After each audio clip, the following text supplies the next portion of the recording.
Hello everyone, thank you for being here. Today's crafty adventure is going to be a double take.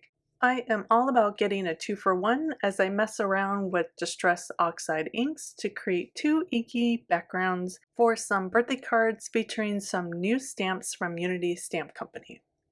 So let's get messy, but in a fun way. I am going to be using Distress Oxide inks. I have the refills, but you can definitely use the ink pads for this method. Just smush them onto a craft mat or a glass mat, whatever you like to use. I am using a mixed media mat and just dropped a few drops of broken china onto that, and then I'm using my blending brush to blend a nice big area at the top of my cardstock. I'm going to be using Bristol Smooth paper for my backgrounds today just because I know it's really nice and smooth and then it'll handle water really well. Next up, I'm going to move on to Squeezed Lemon. Grabbed another blending brush and I'm going to do a nice big band of that color as well. You'll see me go back and forth over and over adding ink to the mat and to my background. Just kind of building up that color, blending and blending and blending. That's kind of the trick to creating these ink blended backgrounds is you just have to keep building up that color over and over again until you're happy with the look of that color. I am also moving the color between the two bands of the blue and the yellow, and that will create a bit of a green color, so it kind of creates a variation from the top to the bottom and transition between the two colors that's softer and a little bit more pleasing to the eye. Down at the bottom, we're going to add a bit of pink using worn lipstick. Just going to drop that ink down and then pick up another blending brush and start at the bottom and move that up into the yellow. And that's going to create a transition of orange between the yellow and the pretty pink. Now that I have all this leftover ink on my media mat, I don't want to waste it, so I'm going to add some water with my spray bottle and then smush in a piece of Bristol Smooth paper and pick up that ink. Oops, I accidentally dripped onto that beautifully blended background, but it's okay. I will fix it in the end. I changed my design up and we are going to survive this. So I'm going to continue on with my ink smushed background, add a little bit more yellow to kind of create more vibrancy there, and then pick up the other ink as I see fit. I'm just going to move it around, kind of tilt it and tap it and let that water and ink just kind of move on its own. I did let that dry completely. I hit it a little bit with my heat tool, and then I'm going to add on some more ink right on top using an acrylic block. I added a little bit of water to some ink and I'm just tapping that over to really up that vibrancy of the background. And set that side to dry again while I work on my first card. I put my background in the Misty and I'm prepping it with an anti-static tool and then stamping with this fantastic Bevy of Butterflies background stamp in white pigment ink. I'm going to cover that with some white embossing powder and tap off any excess I might have.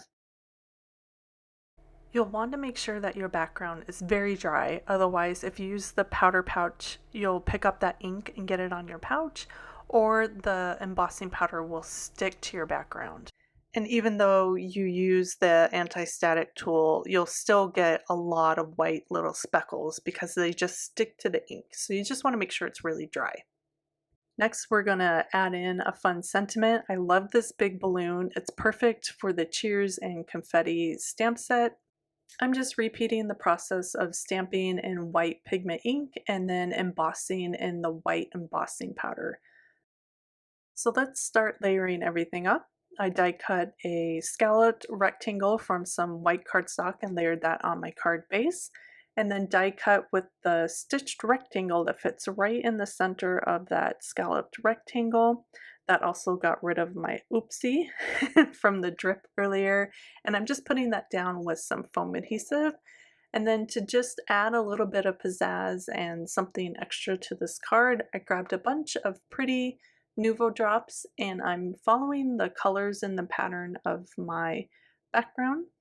I have a pink, a yellow, a green, and then a blue, and I'm just adding these dots in a set of 2 or 3 to kind of move your eye down the card and just adds a little bit of dimension to the card front to make it feel a little bit more like a party.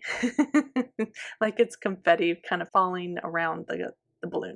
Moving right along to using our second background that's completely dry, I am stamping this time in Morning Mist, Versifying Clair ink, and then I'm going to clear emboss this one. I stamped both and then I'm going to clear emboss at the same time. Again, prepping with that anti-static tool and using my heat tool to really melt that embossing powder, and that really pops that gray against the busy background.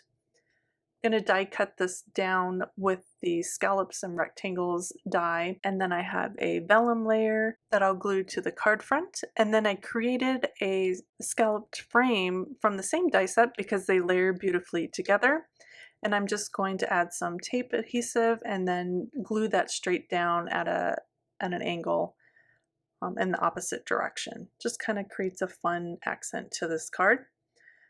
I added a bit of foam tape to the back of our balloons panel, and then I'm going to pop that up in the center of the card at a little bit of an angle, just whatever makes my eye happy. There's no right or wrong way to do this. And then to finish everything off for a little extra confetti, I have some star sequins. And here's a look at the final cards. And here's the final look. Hope you're inspired to give this 2-for-1 idea a go. I just love when you get more than one card from a fun technique. I'll have all the supplies linked in the description of this video and on my Dollhouse Designs blog. Post below if you have a sweet comment or a question. Thank you for creating with me. Be sure to like and subscribe if you haven't already, and I hope to see you again soon. Bye!